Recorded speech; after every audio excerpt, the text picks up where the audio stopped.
friends! Habang nang prepare si Mama, ang lulutuin lang, lumpiang gulay, ikwento ko sa inyo, ang ginawa ko, ngayon araw, gising ko sa umaga, pagkatapos ko mag-toothbrush, nagbihis pa ako ng short, ng bike. Pagkatapos ko mag-bike, nagaya na si Mama, ay ng agahan. Pagkatapos nun, nagpahinga ako at naligo. Pagkatapos maligo, pinakasan ko si Mama. Nagbike uli ako. Maya-maya, tinawag uli ako ni Mama para naman magmerienda. Nagmerienda kami ni Mia ng tinapay. Si Kuya wala kasi nagbike. Nanood na lang ako ng TV.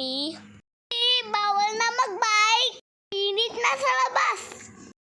Ang bawal na maghapon ko, di ba? Kayong mga friends, ano yung ginawa nyo? Nabalot na pala ni Mama yung lumpiang gulay. Masarap to mga friends. At healthy pa. Magluto na din kayo ng lumpiang gulay para may ulam ka na, may merienda ka pa. Happy eating mga friends! Magpasalamat sa Panginoon, yaya, araw-araw. Maraming salamat mga friends sa panonood. See you on my next video.